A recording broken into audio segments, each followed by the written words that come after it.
ეხლა წარმოიდგინეთ, რომ სოფლის მეურნეობის მომავალი საერთოდ არ უკავშირდება მინდვრებს. ისრაელის ბიოტექნოლოგიური კომპანია ძვირფას მცენარეულ ინგრედიენტებს ბიორეაქტორებში ზრდის. მიზნად ისახავს შეცვალოს ის, თუ როგორ ვაწარმოებთ ჯანმრთელობისთვის საჭირო საკვებ და ფარმაცევტულ პროდუქტებს. ტრადიციულ სოფლის მეურნეობასთან შედარებით ისინი იყენებენ მიწისა და წყლის მხოლოდ მცირე ნაწილს. მეტი ინფორმაციისთვის ახლა შემოგვიერთდა ბიოჰარვესტის აღმასრულებელი დირექტორი ზაკი რეკიბი. ზაკი რეკიბი, დიდი მადლობა რომ დღეს შემოგვიერთდით. თქვენ ძირითადად ზრდით მცენარის ნაერთებს.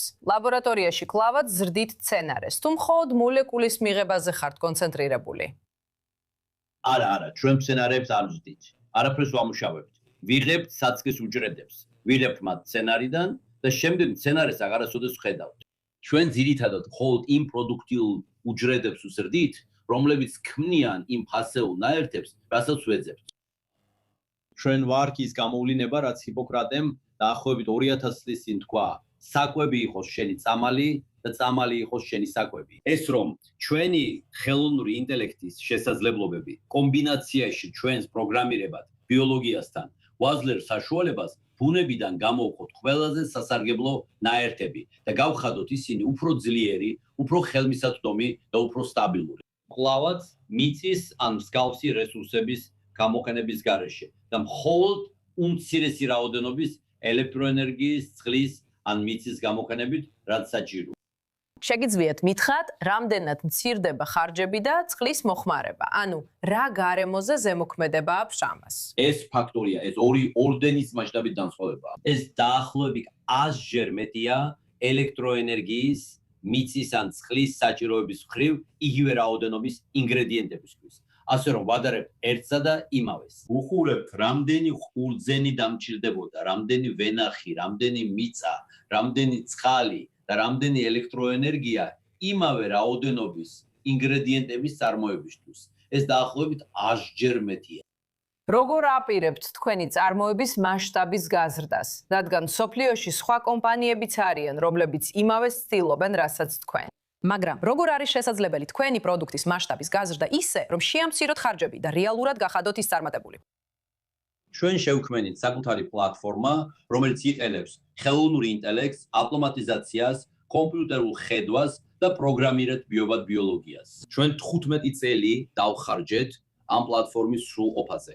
და სწორედ ამიტომ შეგვიძლია სხვადასხვა ინდუსტრიის დაფარვა. ჩვენ ძალიან კონკურენტუნარიანი ფასები გვაქვს. ამ დროისთვის ჩვენ არ გვინახავს არაფერი იმ მასშტაბით, რა მასშტაბითაც ჩვენ ვაწარმოებთ.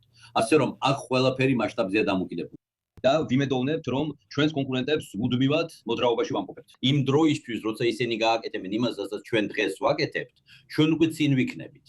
და იცით, ბევრად უკეთეს შედეგს მივაღწევთ. მაგრამ კიდევ ერთხელ, როგორც ვქვი, ჩვენ ვიყენებთ პროგრამირებად ბიოლოგიას, ვიყენებთ ხელოვნურ ინტელექტს, კომპიუტერულ ხედვას და გვყავს წამყვანი უჯრედული ბიოლოგები, რომლებიც დღე და ღამე სრულყოფენ იმას, რასაც ვაკეთებთ. და ჩვენ მხოლოდ სცენარეულ უჯრედებზე ვართ კონცენტრირებულები. ესეც ერთ-ერთი ჩვენი ძლიერი მხარეა. ყურადღების მხოლოდ სცენარეებზე კონცენტრირება.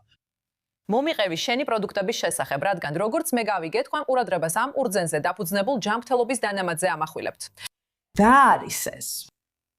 ეს არის ერთ-ერთი პროდუქტი იმ მრავალ პროდუქტ შორის, რომელსაც ჩვენ ვავითარებთ. ჩვენ პლატფორმული ტექნოლოგია ვართ, მაგრამ ნება მომეცი ერთი წუთით ვინიაზე გავამახვილო ყურადღება. ვინია არის ამ პროდუქტის კომერციული სახელწოდება, რომელიც შესანიშნავი მაგალითია იმისა, რასაც ჩვენ პრეციზიულ ბოტანიკას ვუწოდებთ. ეს არის წითელი ხურძის უჯრედებზე დაფუძნებული კომპოზიცია. იქ გაგონებულია ფრანგული პარადოქსი სხვათა შორის, რაც გულისხმობს იმას, რომ ფრანგებს აგებსავთ კარგი გულ-სისხლძარღვთა ჯანმრთელობა, მდიდარი დიეტის მიუხედავად. ეს არის სარგებელი, რომელიც დაკავშირებულია პოლიფენოლებთან, რომლებიც ხდება წითელ ყურძენსა და წითელ ღვინოში. ესე რომ, რასაც ჩვენ ვაკეთებთ, რეალურად ვზრდით უჯრედებს, რომლებიც შეიცავს ამ პოლიფენოლების მაღალ კონცენტრაციას. ერთ-ერთი მათგანი ცნობილია როგორც რესვერატროლი და ჩვენ მას ვზრდით. ჩვენი ბიორეაქტორები საშუალებას ვაძლევს გავზარდოთ მასშტაბი. სწორედ ამიტომ ვახცევთ ესეთ მასშტაბს. და ერთ კაფსულაში, რომელიც შეიცავს 400 მგ ამ ხმილს, ეს ტოლია 1000 ხურძნის ზნის.